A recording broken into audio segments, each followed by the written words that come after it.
I love to make modern style cards that are contemporary and trendy.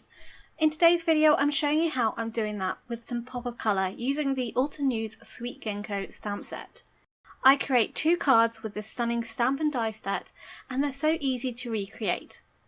My name's Verity and welcome to my YouTube channel and blog Pretty Little Button. If you're new here, why not think about subscribing to my channel. Today this video is part of a fun Altenew video hop to celebrate the release of the exotic garden. I'll give more details about that in the video later on. So as I mentioned, this is using the Sweet Ginkgo stamp and die set, and then I'm using 3 really bright popping colours together. Before I go ahead and actually stamp any of the images, I'm going to first create the die cuts. This allows me to mass produce really quickly because I can line the die cuts up in the sort of negative of the die by just putting a bit of washi tape behind them, and then I just position the stamps over the top, stamp down, then I can take out the die cuts and stamp some more. It's a really great way of making a lot of die cuts quickly. So as I've said, I have positioned these stamps, these are the outline stamps first, and I've positioned them over the die cut and picked them up with my Misty Door. Once I've done that, I'm then going to stamp them with a black ink because I really want the sort of popping of the colour against a really contrast black. And I'm using the Altenew Jet Black crisp ink for this. Because this is quite a detailed stamp, I do prefer using my Misty just to ensure that I really get a good impression. If I don't, I can restamp in the same place because I've used my Misty. Once I've stamped those die cuts, I can then just peel them out of the negatives, removing them from that washi tape, and then I can reposition some blank die cuts back over the top, and I know that if I stamp back down over the top, they're going to stamp in the exact same place. This, as I said, is a great way of ensuring that your stamping lines up with your die cutting and you're not having to do multiple sort of repositioning of the die cut dies with your stamping. So once I've done all of the outline layers, I can then position over the full bold layer. Again, I'm positioning them over the die cuts where they are in the negative.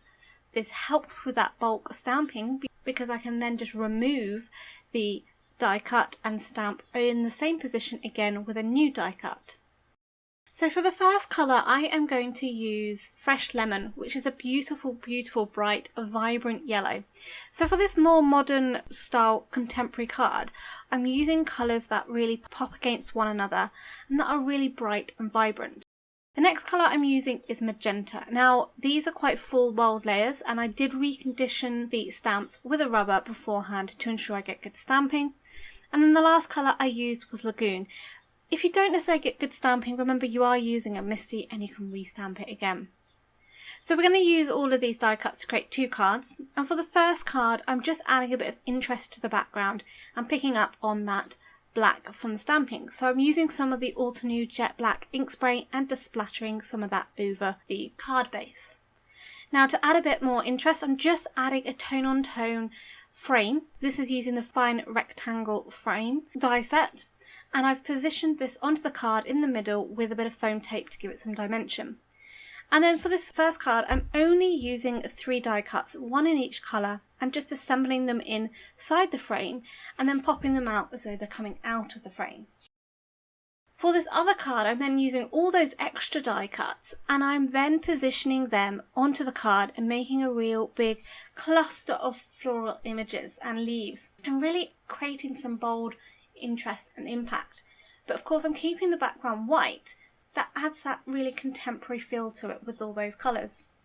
Now as I mentioned, this is part of a video hop with Altenew to celebrate the exotic garden release. As part of the video hop, Altenew are giving $200 away in total in prizes. They're giving $25 gift cards to 8 lucky winners. So for your chance to win, you need to leave a comment on the Altenew video and or each of the designers in the video hop. You need to do this by the 19th of May, and then Altenew are going to draw 8 random winners and announce them on their winners page on the 21st of May. So good luck! For all the products used in today's video, I've got the links down in the description box below. And if you're new to my channel, why not think about subscribing and hitting that bell icon to be notified when my next video is up. If you want to see some more information about this, I've also got a blog post and I'll link that down in the description box below. You'll find your next stop on the video hop also at the top of the description box. To finish both of these cards off, I stamped a sentiment from the stamp set in black ink, either directly onto the card base or onto a strip, and this just helps tie in with the black stamping as well. In addition, for the second card, I also used some Black Nouveau embellishment drops just to embellish the floral design. I used black again to sort of pick up on that contemporary modern style with a good contrast in colour. Until next time, happy crafting!